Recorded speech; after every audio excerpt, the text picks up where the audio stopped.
నమస్కారం ADB news కు స్వాగతం. ముందుగా హెడ్లైన్స్. హోటళ్లలో డొమెస్టిక్ సిలిండర్ల వినియోగంపై దృష్టి సారించిన పౌర సరఫరాల శాఖ అధికారులు పట్టణంలోని పలు హోటళ్లలో తనిఖీ చేసి సిలిండర్ల స్వాధీనం, కమర్షియల్ సిలిండర్లను మాత్రమే వినియోగించాలని దుకాణదారులకు ఆదేశాలు.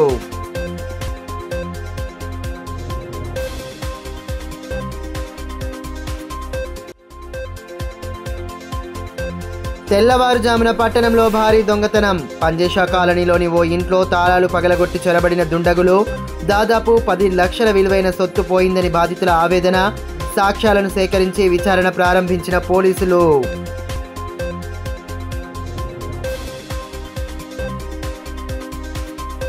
జిల్లా కేంద్రంలోని పంజేషా కాలనీలోని ఓ ఇంట్లో గురువారం తెల్లవారుజామున దొంగతనం జరిగింది. ఆసుపత్రి పని మీద ఇంట్లోని వారంతా హైదరాబాద్కు వెళ్లిన సమయంలో ఈ ఘటన చోటు చేసుకుంది. దాదాపు 10 లక్షల విలువైన బంగారం, వెండి, నగదును దొంగలు దోచుకెళ్లినట్లు బాధితులు వాపోయారు. వారి ఫిర్యాదు మేరకు కేసు నమోదు చేసుకుని పోలీసులు సమగ్ర దర్యాప్తు జరుపుతున్నారు. పట్టణంలోని పంజేషా కాలనీలో గల ఓ ఇంట్లో భారీ దొంగతనం జరిగింది. ఇంట్లో ఎవరూ లేరని గుర్తించిన దుండగులు తాళం పగలగొట్టి ఇంట్లోకి చొరబడి సొత్తు దోచుకెళ్లారు. దాదాపు 13 తులాల బంగారం, అర కేజీ వెండి, 50,000 నగదు దొంగతనం జరిగిందని బాధితులు వాపోతున్నారు. దొంగ ఇంట్లోకి చొరబడిన దృశ్యాలు సీసీటీవీ కెమెరాలో నిక్షిప్తమయ్యాయి.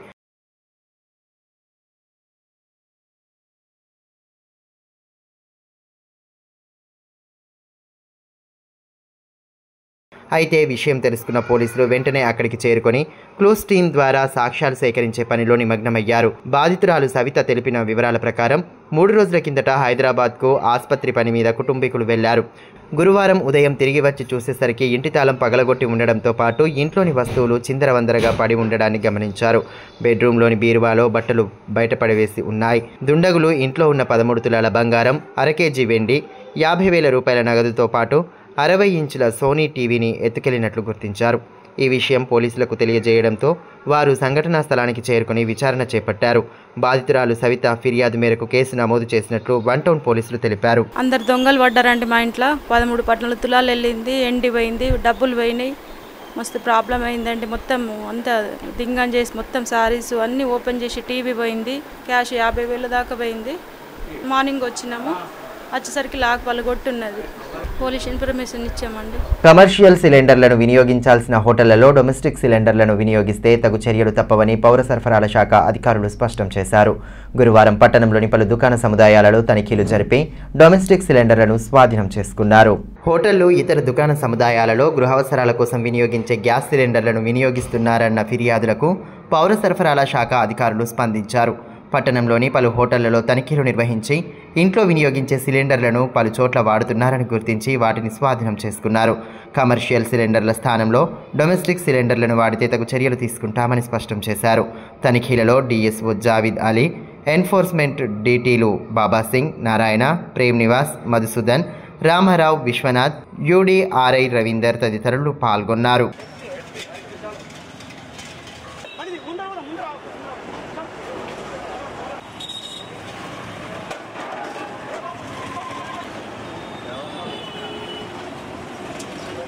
ఉన్నతాధికారుల ఆదేశాల మేరకు హోటళ్లలో తనిఖీలు జరిపి డొమెస్టిక్ గ్యాస్ సిలిండర్లను స్వాధీనం చేసుకున్నట్లు ఈ సందర్భంగా ఎన్ఫోర్స్మెంట్ డీటీ బాబుసింగ్ తెలిపారు. పలు హోటళ్లలో తనిఖీ చేసి 22కు పైగా సిలిండర్లను స్వాధీనం చేసుకున్నామని, వాటిని గోదాంకు తరలించినట్లు పేర్కొన్నారు. యజమానులకు నోటీసులు అందించి వివరణ తీసుకుంటామని తెలిపారు. వివిధ హోటళ్లలో కమర్షియల్ సిలిండర్ యూజ్ చేయక డొమెస్టిక్ ఇంట్లో యూజ్ చేసి సిలిండర్ ఇస్తున్నారు కాబట్టి పై అధికారుల ఆదేశానుసారము ఈరోజు ఆదిలాబాద్ పట్టణంలో హోటళ్లను తనిఖీ చేసి సిలిండర్లను అక్కడ హోటల్ నుంచి తీసుకొని స్వాధీనం పంచుకొని గోదాంలో స్టాక్ పెడుతున్నాము. తర్వాత వారం రోజులలో నోటీసులు ఇచ్చి వాళ్లకు హియరింగ్స్ పెట్టిస్తామని తెలియదు. కేంద్ర ప్రభుత్వం సీసీఐ సిమెంట్ పరిశ్రమను తుక్కు కింద అమ్మడానికి ఈ టెండర్ను ప్రకటించడంపై బీఆర్ఎస్, సిపిఎం నేతలతో పాటు భూ నిర్వాసిత రైతులతో ఆందోళన వ్యక్తం చేశారు.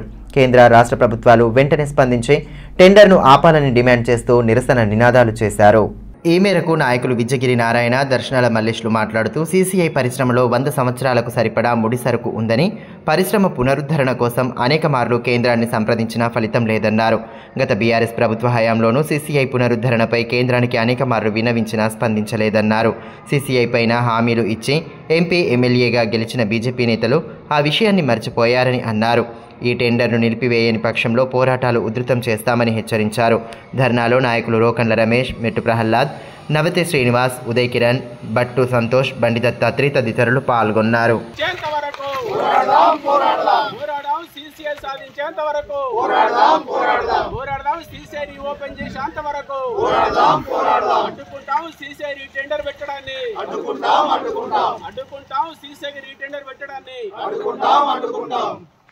సీసీఐ పునరుద్ధరణ విషయంలో కేంద్ర ప్రభుత్వం చిత్తశుద్ధిగా లేదు.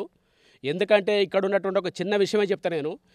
ఒకవేళ వీళ్ళ పాలిశంకరరావు స్థానిక ఎమ్మెల్యే, నేను అసెంబ్లీలో మాట్లాడినా, నేను కేంద్ర దగ్గరికి పోయినా దీన్ని ఖచ్చితంగా ఓపెన్ చేస్తామని చెప్తున్నారు.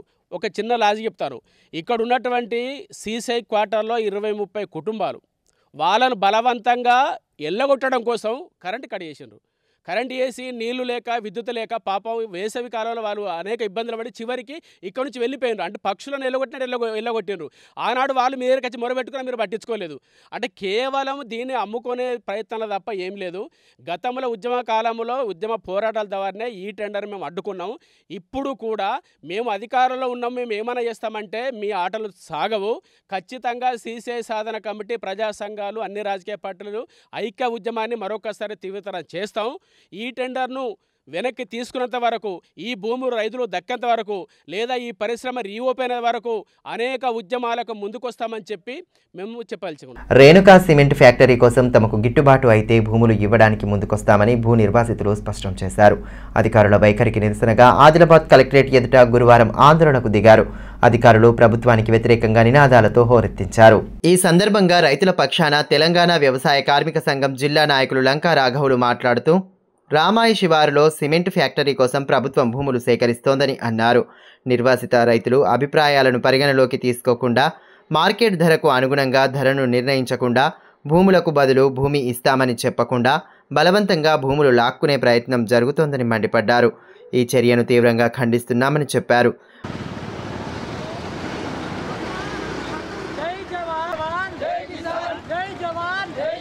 అక్కడ ఎకరం ప్రస్తుతం 40 లక్షలు పలుకుతోందని, కానీ ప్రభుత్వం అధికార యంత్రాంగం కానీ ఆ ధరను చెల్లించడానికి సుముఖంగా లేదన్నారు. అందుకే రైతులు తమ భూములు ఇవ్వడానికి నిరాకరిస్తున్నారన్నారు. బెదిరింపులకు పాల్పడుతూ భయపెట్టాలని చూస్తూ ఊరుకోబోమని, అవసరమైతే ఎంతటికైనా తెగిస్తామన్నారు. గ్రామ సభ ఏర్పాటు చేసి రైతులకు న్యాయం చేయాలన్నారు. ఇలా దొంగచాటు వ్యవహారాలతో రైతులకు అన్యాయం తలపెట్టొద్దని హెచ్చరించారు. రేణుకా సిమెంట్ ఫ్యాక్టరీ అనేది రామాయి శివారంలో చేయడానికి మా భూములు అనేటువంటి యాపాలు కూడా రైతుల భూములు అనేటువంటిది ఇవ్వాలని చెప్పి అడగడం జరిగింది. యాపాలు కూడా రైతులు ఇవ్వడానికి సిద్ధం లేరు. ఎందుకనంటే అక్కడ 30 లక్షలు, 35 లక్షలు, 40 లక్షలు అనేటువంటి ఎకరానికి ప్రైవేట్ వాళ్ళు కొంటున్నారు. ఆ రేటు ఇస్తే ఇంత రైతులు ఇవ్వడానికి సిద్ధం ఉన్నారు, లేనట్లయితే ఇవ్వడానికి సిద్ధం లేదు. కానీ ఆర్డీఓ గారు, ఆదిలాబాద్ ఆర్డీఓ గారు రెవెన్యూ సిమెంటు ఫ్యాక్టరీ యాజమాన్యాలకు లొంగి, వాళ్ళు ఇచ్చే డబ్బులకు లొంగి వీళ్ళని బెదిరిస్తున్నాడు. ఇప్పుడే నాటకం ఆడుతున్నాడు ఆర్డీఓ గారు, రెవెన్యూ అధికారులు. మీరు ఇవ్వనట్లయితే మేము అవసరమైతే తుపాకీతో, పోలీసులతో కాల్ చేస్తాం, కానీ మీ భూములను తీసుకుంటామని బెదిరించేలా దిగడం అనేటువంటి సరైనది కాదు. ఇప్పుడు అక్కడనే రామాయిలో రేణుకా సిమెంట్ ఫ్యాక్టరీకి రామాయి వాళ్ళు, కొంతమంది యాపలగూడ వాళ్ళు, రాంపూర్ వాళ్ళు భూములు ఇచ్చిండ్రు. వాళ్ళు ఇవాళ కూలీలుగా మారిండ్రు. ఆ రకంగా మేము అంటే యాపలగూడ రైతులు అనేటువంటి కూలీలుగా మారడానికి సిద్ధం లేరు. ఒకవేళ అలా భూములు ఇచ్చినట్టు, లేదంటే భూమి పక్కకు భూమి చూపెట్టండి, ఎక్కడైనా భూమి ఇవ్వండి, భూమికి భూమి అన్ని ఇవ్వండి, లేదంటే 40 లక్షలు ఎకరానికి ఇవ్వాలని చెప్పి మేము కోరుతున్నాం. నాకున్నది 82లో 4 ఎకరం. అయితే వాళ్ళు ఆల్రెడీ మేము ఇస్తామని చెప్పిన మెట్లు ఇస్తామంటే మాకు గిట్టుబాటు ధర ఇస్తే ఇస్తాం, లేకపోతే ఇవ్వమని చెప్పి వాళ్ళు ఏం చేస్తున్నారు ఆర్డీఓ గారు అంటే సింగిల్ ఒక్కొక్కరిని పిలుస్తున్నారు. ఎందుకంటే మంది గ్రామ సభ పెట్టి మీరు భూములు ఇస్తారని అడగాలి. అడుగులేదు, ఏం లేదు. సింగిల్ ఒక్కొక్కరిని పోలీస్ స్టేషన్లో ఒకరిని పిలుచుకో, దొంగని పిలుచుకపోతున్నాడు, ఒక్కొక్కరిని అడుగుతున్నాడు, సంతకం పెట్టేది దొంగ సంతకం పెట్టి చూస్తున్నాడు. అది పెట్టి ఆల్రెడీ ఇంతకుముందు అయినా మేము ఆల్రెడీ నేను అటెండ్ అయినా అక్కడ అయినా కూడా నాకు ఒక పంపించాను. ఏమని గుర్తేనా, నువ్వు రాలేదు, అటెండ్ కాలేదు, మేము నోటీస్ పంపితే మీరు రాలేదు అని ఇంకొక నోటీస్ పంపాడు. అంటే ఎంత అబద్ధం అంటే ఒక ఆడియో ఉండి ఇంత అబద్ధం మాటలు చెప్తున్నాడు. ఆల్రెడీ నోటీస్ ఆల్రెడీ నేను అటెండ్ అయినా, వాళ్ళకి ఒక రిసీవ్డ్ కాపీ కూడా తీసుకున్న తర్వాత కూడా వాళ్ళు అంతా జబర్దస్తిగా నువ్వు రానివారు, లేకపోతే కోర్టుకు వారేస్తా, సివిల్ కేసు పెట్టిస్తా అని అది భయపెడుతున్నాడు. ఆ భయం ఎందుకు పెడుతున్నాడు?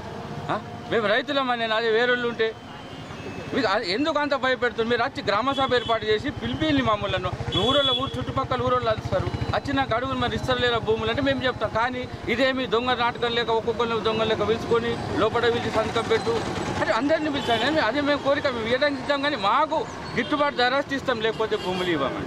ఆరోగ్య మిత్రులు ఎదుర్కొంటున్న సమస్యలపై ప్రభుత్వం వెంటనే దృష్టి సారించాలని సిఐటియు జిల్లా ప్రధాన కార్యదర్శి అన్నముల కిరణ్ డిమాండ్ చేశారు. గురువారం సమస్యల సాధనే లక్ష్యంగా కలెక్టరేట్ ఎదుట ధర్నా నిర్వహించిన అనంతరం దాదాపు కలెక్టర్కు వినతి పత్రం సమర్పించారు. Rajiv Aarogyasri health care trust ఆధ్వర్యంలో గత 17 సంవత్సరాలుగా రాష్ట్ర వ్యాప్తంగా ప్రజలకు సేవలు అందిస్తున్న ఆరోగ్య మిత్రాల సమస్యలు పరిష్కరించడంలో ప్రభుత్వాలు విఫలమవుతున్నాయని సిఐటియు జిల్లా ప్రధాన కార్యదర్శి అన్నముల కిరణ్ ఆరోపించారు. రాష్ట్ర ప్రభుత్వం సిఐటియు ఆరోగ్య మిత్ర నాయకత్వంతో వెంటనే చర్చలు జరిపి న్యాయమైన డిమాండ్లను పరిష్కరించడానికి కార్యాచరణ రూపొందించాలని, లేని పక్షంలో సమస్యలు పరిష్కరించేంత వరకు సమ్మెను కొనసాగిస్తామని స్పష్టం చేశారు.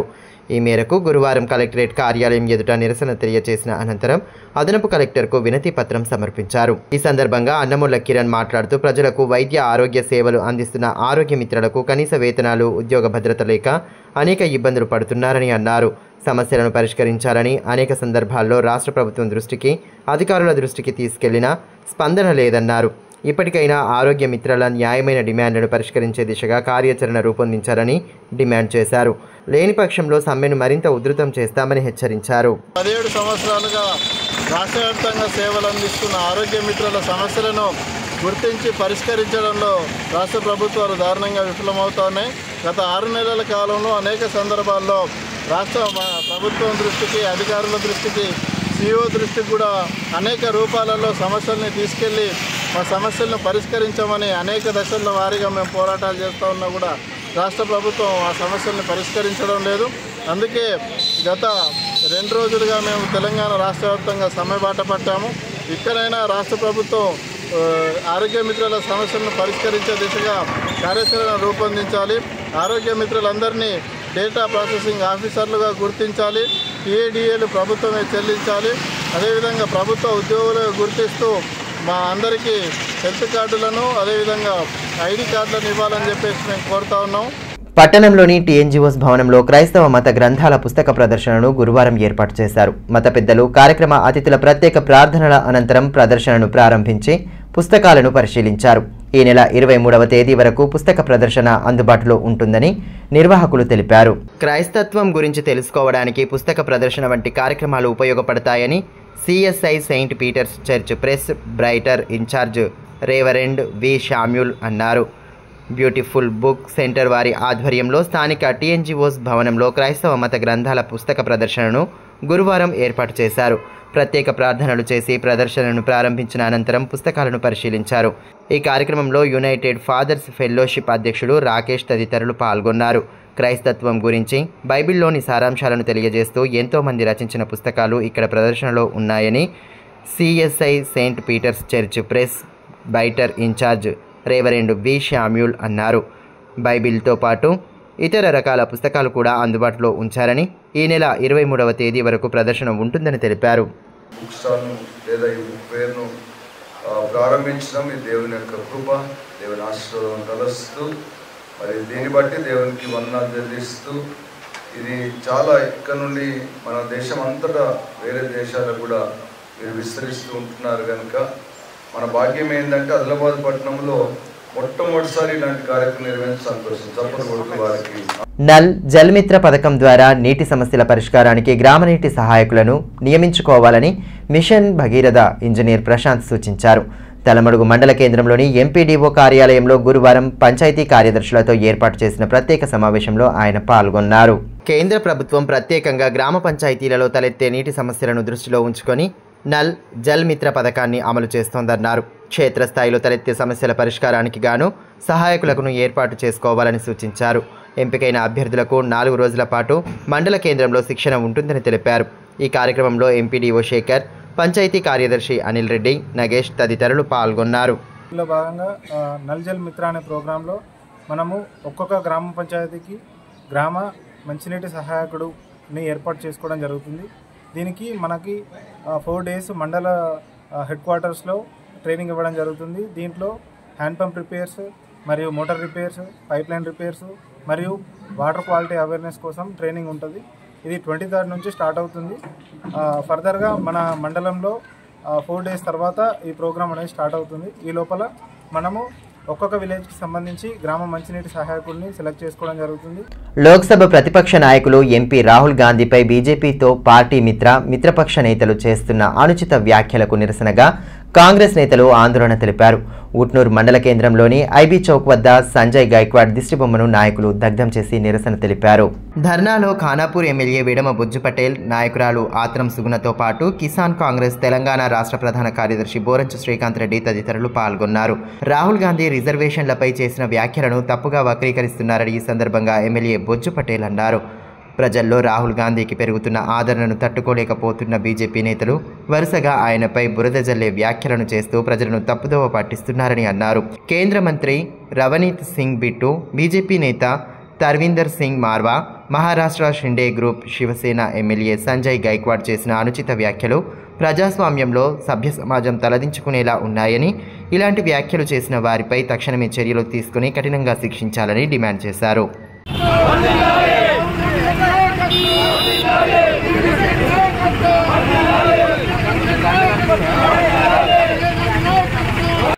తాంసీ మండల కేంద్రంలోని బుద్ధివాన్ గణేష్ మండలి ఆధ్వర్యంలో ప్రతిష్ఠించిన వినాయక నిమజ్జన శోభాయాత్ర అంగరంగ వైభవంగా సాగింది.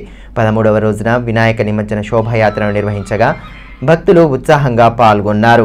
రంగురంగుల పూలతో అందంగా అలంకరించిన వాహనంలో వినాయకుడిని ఉంచి ఊరేగింపు జరిపారు. డీజే గీతాలకు అనుగుణంగా నృత్యాలు చేస్తూ సందడి చేశారు. అనంతరం స్థానిక వాగులో నిమజ్జనం చేశారు.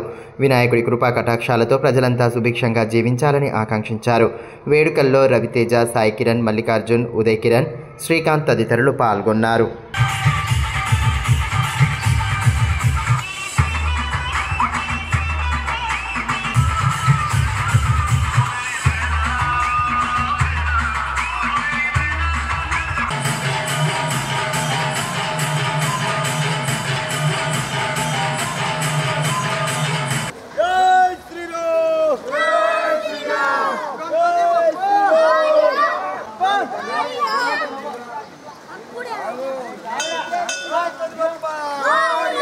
స్థానిక సంస్థల ఎన్నికల నేపథ్యంలో ముసాయిదా ఓటరు జాబితాను సిద్ధం చేసేందుకు అధికార యంత్రాంగం సర్వం సిద్ధం చేస్తోంది.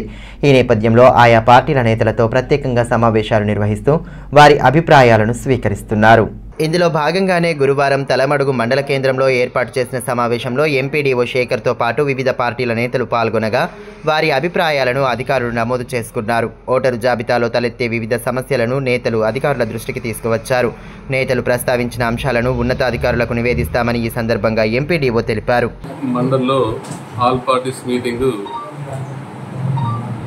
కన్వీనర్స్ అండ్ ప్రెసిడెంట్స్ వాళ్ళతోటి మీటింగ్ ఏర్పాటు చేయడం జరిగింది. రాబోయే ఎన్నికల ఓటర్ లిస్టు డ్రాఫ్ట్ పబ్లికేషన్ గురించి, ఆబ్జెక్షన్స్ గురించి నిర్వహించడం జరిగింది. మరి BSP, TDP and Congress, TRS పార్టీల వారు హాజరు కావడం జరిగింది. ఏమైనా ఆబ్జెక్షన్స్ ఉంటే వాళ్ళు కూడా మరి చెప్పడం జరిగింది. మరి గ్రామ పంచాయతీ స్థాయిలో కూడా సెక్రటరీస్ తీసుకున్న ఆబ్జెక్షన్స్ కూడా డిస్పోజ్ చేయడం జరుగుతుంది. ఎస్సీ, ఎస్టీ వర్గీకరణ క్రిమిలేయర్కు వ్యతిరేకంగా ఈ నెల 30న చలో సచివాలయం ముట్టడిని విజయవంతం చేయాలని ఎస్సీ, ఎస్టీ వర్గీకరణ వ్యతిరేక పోరాట సమితి జాతీయ చైర్మన్ వడ్లమూరి కృష్ణస్వరూప్ పిలుపునిచ్చారు. గురువారం స్థానిక ప్రెస్ క్లబ్లో ఏర్పాటు చేసిన మీడియా సమావేశంలో ఆయన పాల్గొని కార్యక్రమ వివరాలను తెలియజేశారు. ఈ వర్గీకరణ మరియు క్రిమిలేయర్ సంబంధించిన ఈ తీర్పుకి వ్యతిరేకంగా దేశవ్యాప్తంగా పెద్ద ఎత్తున ఉద్యమం, పోరాటం, ఆందోళన జరుగుతున్నాయి. ఇందులో భాగంగా సుప్రీంకోర్టు ఇచ్చిన జడ్జిమెంట్ మీద ఆ జడ్జిమెంట్ రద్దు చేయాలని, మరి రివ్యూ పిటిషన్స్ దాదాపు 103 పైగా రివ్యూ పిటిషన్స్ సుప్రీంకోర్టులో దాఖలు చేయడం జరిగింది. ఈ రివ్యూ పిటిషన్స్ మీద మరొకసారి సుప్రీంకోర్టు తన యొక్క అభిప్రాయాన్ని చెప్పకుండానే ఈ రివ్యూ పిటిషన్స్ సుప్రీంకోర్టులో పెండింగ్ లో ఉండగానే తెలంగాణలో రేవంత్ రెడ్డి పటేళ్ల కాంగ్రెస్ ప్రభుత్వం, కాంగ్రెస్ పార్టీ చాలా ఆదరాబాదరగా వర్గీకరణ చేయడం కోసం మంత్రి ఉత్తమ్ కుమార్ రెడ్డి అధ్యక్షతన 6 సభ్యులు గల మంత్రులతోటి కమిటీ ఏర్పాటు చేయడం జరిగింది. ఈ కమిటీ ఏర్పాటు అత్యంత సిగ్గుచేటు. బుద్ధిస్ట్ పర్సనల్ లాపై సలహాలు సూచనలు స్వీకరించేందుకు గాను కైలాస్ నగర్లోని బుద్ధ విహార్లో సదస్సు ఏర్పాటు చేస్తున్నట్లు నిర్వాహకులు మధు బావల్కర్ తెలిపారు. ఈ నెల 22న నిర్వహించనున్న సదస్సుకు సంబంధించిన వివరాలను గురువారం ఏర్పాటు చేసిన మీడియా సమావేశంలో ఆయన వెల్లడించారు. All India action Buddhist personal law की जो मीटिंग जिला आदिलाबाद की ओर से दिनांक रविवार 22 तारीख स्थल कैलाश नगर अशोका बुद्ध विहार कैलाश नगर में समय 12 बजे से यहाँ पर बुद्धिजीवी लोगों का मीटिंग रखी गई है. వార్తలు ముగించే ముందు హెడ్లైన్స్ మరోసారి. హోటళ్లలో డొమెస్టిక్ సిలిండర్ల వినియోగంపై దృష్టి సారించిన పౌర సరఫరాల శాఖ అధికారులు. పట్టణంలోని పలు హోటళ్లలో తనిఖీ చేసి సిలిండర్ల స్వాధీనం, కమర్షియల్ సిలిండర్లను మాత్రమే వినియోగించాలని దుకాణదారులకు ఆదేశాలు.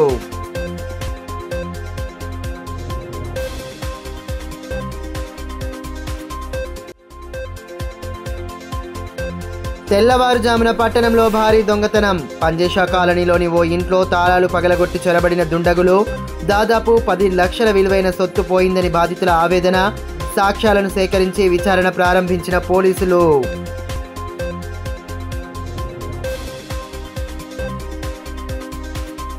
ఈ వార్తలు ఇంతటితో సమాప్తం. తిరిగి ప్రసారమయ్యే మరో బులెటిన్లో మళ్ళీ కలుసుకుందాం. అంతవరకు సెలవు. నమస్కారం.